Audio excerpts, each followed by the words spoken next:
días, niños. Tengan ustedes pues la mejor de las mañanas. El día de hoy vamos a continuar con las clases que quedaron en cursos del curso de matemática. Mi nombre, ustedes bien lo saben, pero para quienes no me conocen, mi nombre es Juan Carlos Valle, profesor de la escuela José Francisco Barrundia del Aldea del Cuje de Pornoviña, Santa Rosa. El día de hoy vamos a abordar el área de teoría de conjuntos como parte del proyecto de mejoramiento educativo, materiales lúdicos para el aprendizaje de la teoría de conjuntos. Pero antes de comenzar, déjenme hacer un par de recomendaciones. La primera de ellas, y muy importante para todos ustedes niños, quédense en casa, pero si por alguna circunstancia tanto ustedes o sus padres deben salir, no olviden usar una mascarilla. Mascarillas hay una diversidad en el mercado, sin embargo debemos reconocer que algunas pues, ofrecen un mayor grado de protección para el virus que está afectándonos, que esperamos esta situación termine pronto y a la brevedad pues podamos volver a vernos e incorporarnos a nuestras actividades normales. La siguiente recomendación es usar un gel antibacterial en la medida de lo posible. Cada vez que nosotros estemos en contacto con nuestras manos con algo que consideremos que pueda causarnos algún tipo de contagio o contaminación. Sin embargo, si ustedes no tuviesen gel antibacterial en su casa, la recomendación más básica y muy importante es el lavado frecuente de manos con agua y jabón hasta que se produzca espuma, entrelazando sus dedos, la parte de frente de las palmas, el dorso también y la parte de los pulgares. Eso es bien importante por un periodo no menor de 20 segundos. Si hacemos esto y nos mantenemos en casa, mantenemos el distanciamiento social, todas estas medidas van a contribuir a que tanto nosotros, ustedes los niños, sus familiares, sus papitos, sus abuelitos, pues estemos en una condición de seguridad y logramos atravesar esto mientras se encuentra una solución para esta pandemia, ¿verdad?, que nos está afectando. Bueno, entrando en materia, para hablar de la teoría de conjuntos vamos a comenzar primero con unas nociones que nosotros ya tenemos. Primero, la noción de conjunto y la definición de conjunto. Cuando nos hablan de conjunto, nosotros siempre tenemos que tomar en cuenta que nos referimos a un grupo, a una colección, una colectividad de objetos, de elementos, de personas que forman parte de algo, de un todo, por ejemplo. Eso es a lo que nosotros llamamos conjunto. Los conjuntos pueden ser clasificados de varias maneras, por lo tanto tenemos que decir que hay varios tipos de conjuntos. Y estas se pueden dividir en dos formas bastante básicas, bastante fáciles de entender. Esto ya lo vimos nosotros en clase, recuerda cuando hacíamos las actividades con nuestros tapones, con nuestros bloques, con los hulas, o ya bien sea con las pelotitas que teníamos de diferentes colores, ¿verdad? Podemos hacer clasificaciones, es una característica del ser humano clasificarlo todo. Entonces, existen dos formas de clasificar los conjuntos de una manera bastante sencilla. La primera es de acuerdo a la cantidad de los elementos que contiene un conjunto. De acuerdo a los elementos que puede contener un conjunto, podemos decir entonces que existen los conjuntos vacíos, de los que vamos a hablar un poquito más adelante, pero que podemos adelantar que son aquellos conjuntos que están conformados por elementos inexistentes. Es decir, que no tienen en su interior elemento alguno, ¿verdad? Pero también tenemos los conjuntos unitarios, que no son más que aquellos conjuntos que en su interior contienen tan solo un elemento.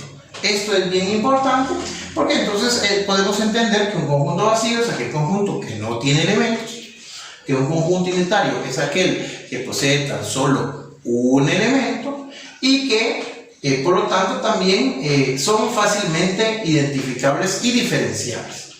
También existen los que se llaman, de acuerdo a la cantidad de elementos, conjuntos finitos. Los conjuntos finitos son aquellos conjuntos cuyos elementos son fáciles de contar o de determinar la cantidad exacta. En otras palabras, son aquellos conjuntos cuyos elementos sabemos que tienen un principio y un fin. Entonces podríamos poner, por ejemplo, de un conjunto finito el conjunto de los estudiantes de quinto grado de primaria de la escuela José Francisco Barrundia. Sabemos que comienza con el alumno de la clave 1 y terminaría entonces con el alumno de la clave 32. Este es un claro ejemplo de un conjunto finito. Luego tenemos también, de acuerdo al número de elementos, al conjunto infinito.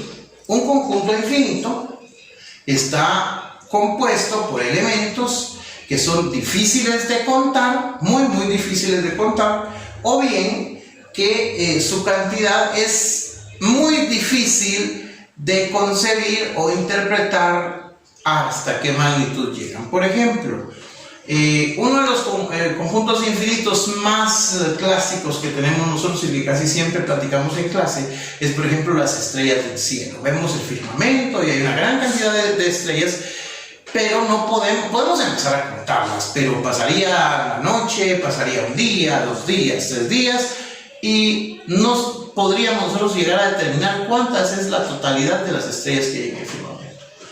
Otro caso bien clásico es, por ejemplo, el de las arenas del mar o las arenas incluso de los ríos, ¿verdad? Nosotros cogemos un poco de arena, empezamos a contar de uno en uno los granos y nos vamos a dar cuenta que en una pequeñísima cantidad llevaríamos probablemente cientos o miles de granos, lo cual sería muy difícil para un ser humano contar o contabilizar la cantidad de granos de arena que existen en el planeta Tierra, por ejemplo. Esto sería un conjunto infinito.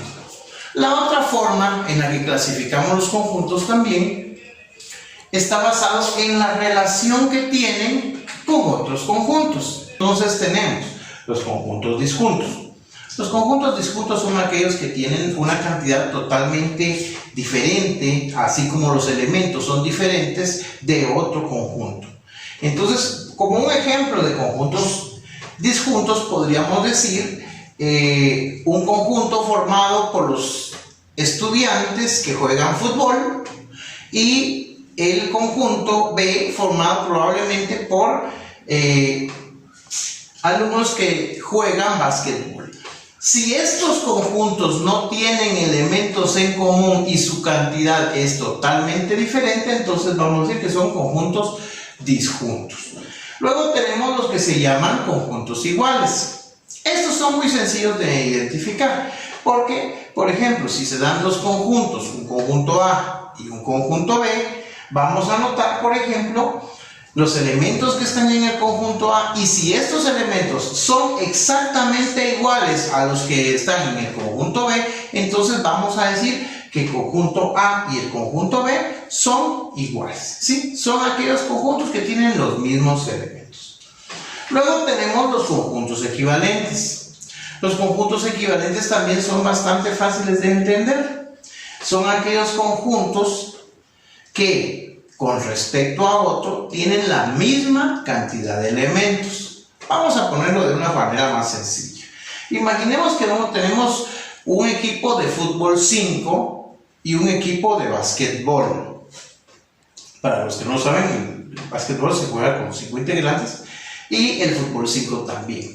Entonces vamos a tener un encuentro y vamos a llevarlos a todos en un bus. Pero los jugadores de básquetbol y de fútbol 5 son diferentes, no son los mismos jugadores y por lo tanto ambos conjuntos son equivalentes pero no son iguales.